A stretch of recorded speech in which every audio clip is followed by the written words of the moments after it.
안녕하십니까. 뉴스데스크 강원입니다.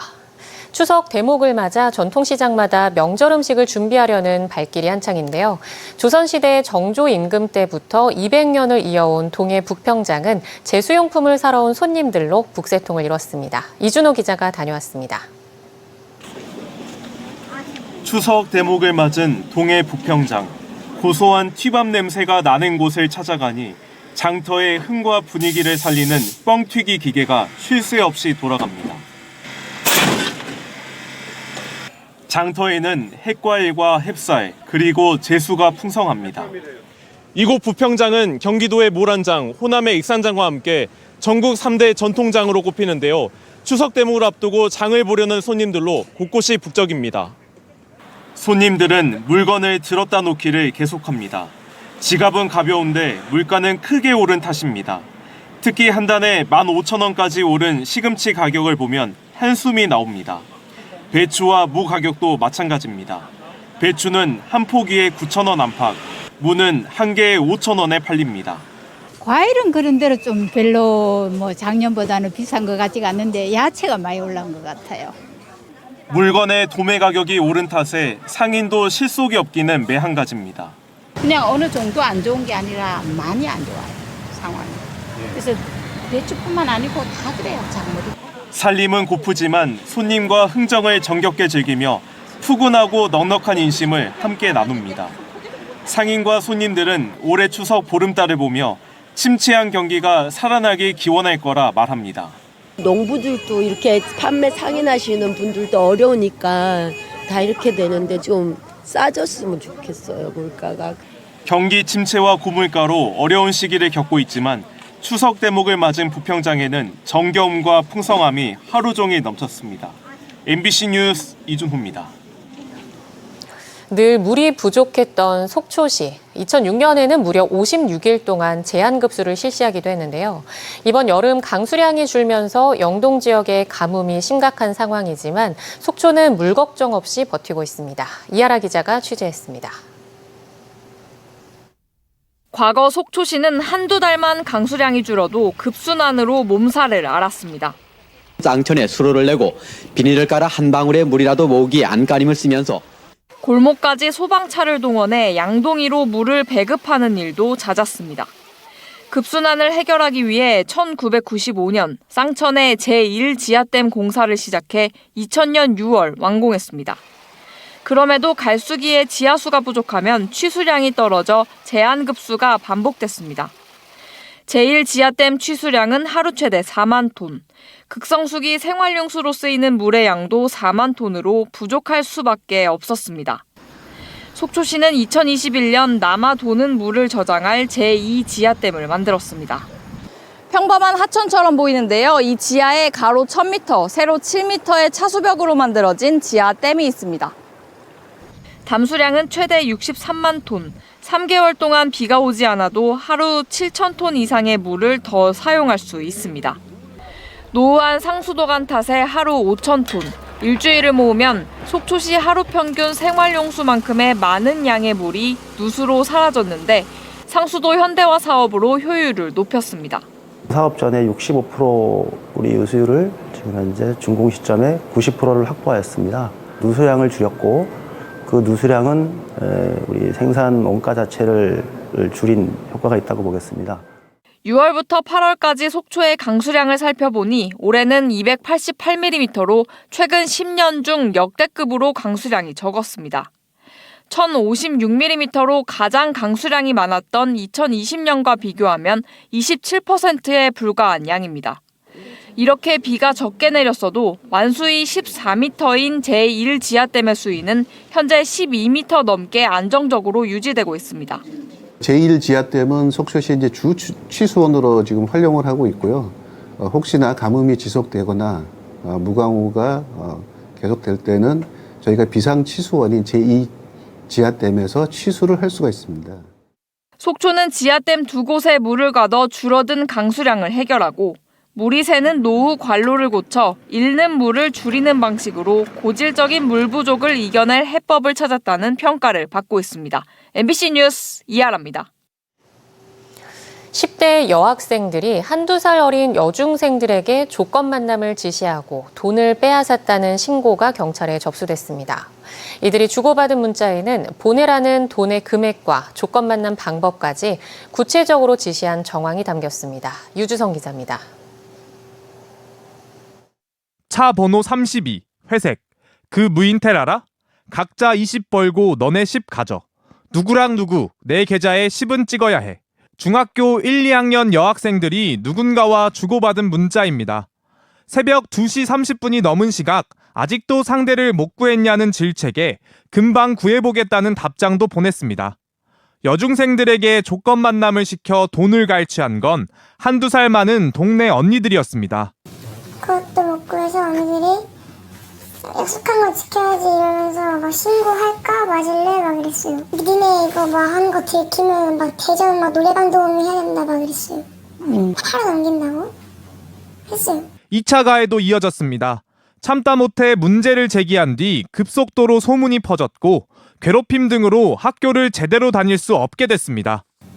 참 막 애들이 막 뒤에서 막 제 욕하고 있고 막 책상에 막 침대에 있고 저 손내려 시킨 것 같아요. 제가 언니 신고했으니까요. 사건을 알려야겠다고 결정한 건 피해자가 숨어 다녀야 하는 현실 때문이었습니다.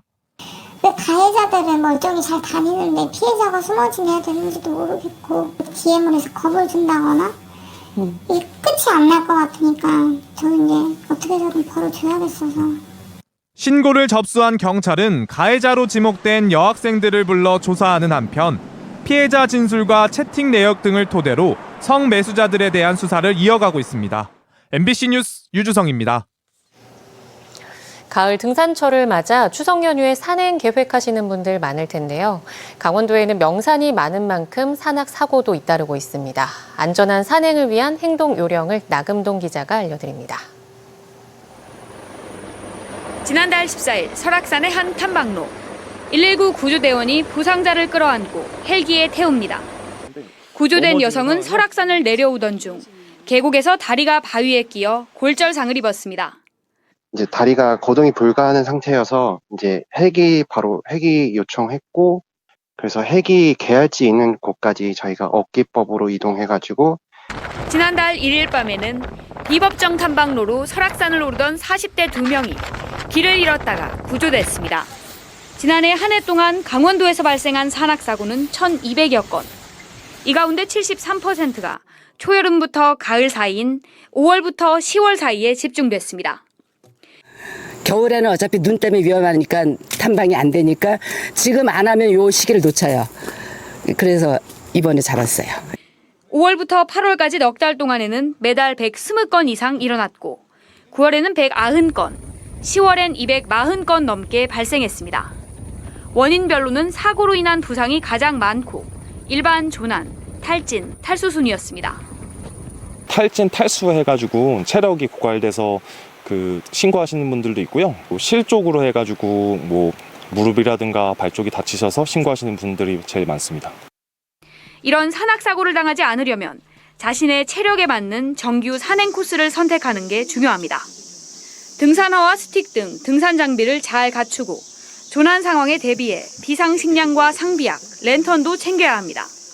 배낭 무게는 30kg 이하로 하고 기온 변화에 대비해 바람막이 외투와 여벌옷을 준비하는 게 좋습니다.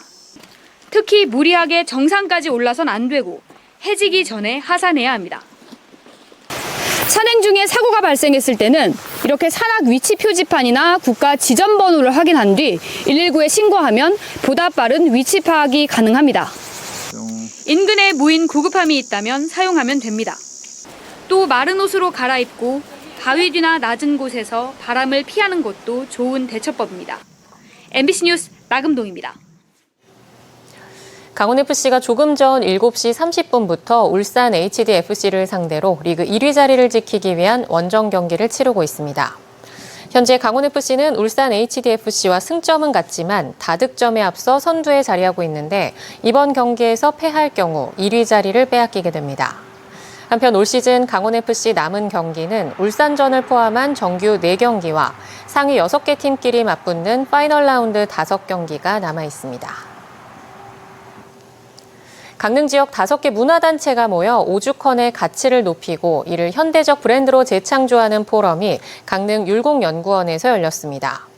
이번 포럼은 김태경 강릉원주대 교수가 2024 오죽헌 다시 보기를 주제로 오죽헌 정화 작업의 역사와 정비사업 현황, 창조적 공간 재구성 제안을 발제했습니다.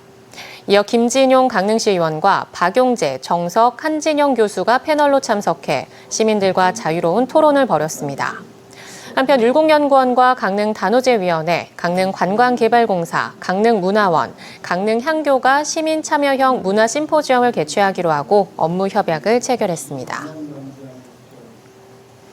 삼척시가 파크골프 동호인들을 위해 새로 만든 미로 파크골프장이 문을 열고 임시 운영에 들어갑니다.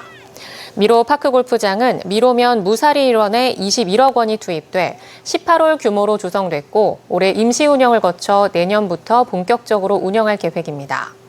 오늘 개장식이 열린 뒤에는 부대 행사로 2024년 추계 동호인 생활체육대회가 열려 9개 클럽 선수 140여 명이 참가했습니다. 강원도가 정선 가리왕산에서 지난 10일부터 어제까지 사흘간 외래 유해식물 제거 작업을 벌인 결과 1.6톤을 제거했습니다. 강원도는 예상보다 많은 양의 유해식물이 발견돼 제거했다며 11월까지 더 많은 지역에 대한 모니터링을 강화할 예정입니다. 특히 2038년까지 가리왕산 생태복구 공사가 진행되는 만큼 유해식물과 희귀보호식물에 대한 관리 방안을 마련해 내년에도 다양한 사업들을 진행한다는 방침입니다.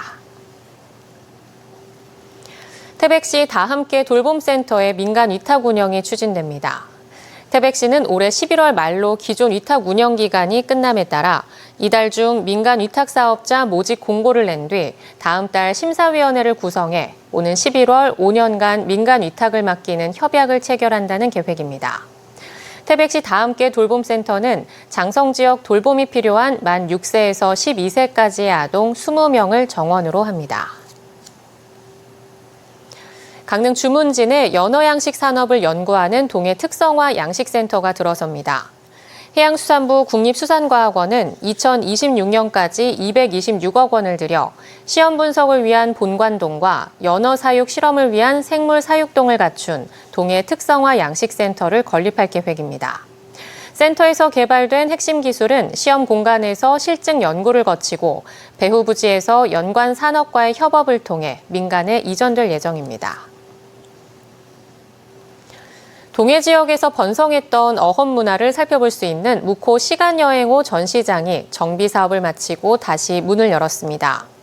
동해시 논골 2길에 마련된 묵호 시간여행호는 어민들이 사용하던 어구를 중심으로 전시장을 꾸민 데 이어 이번 정비로 묵호 지역에서 팔던 추억의 간식 등 다양한 전시물을 추가했습니다.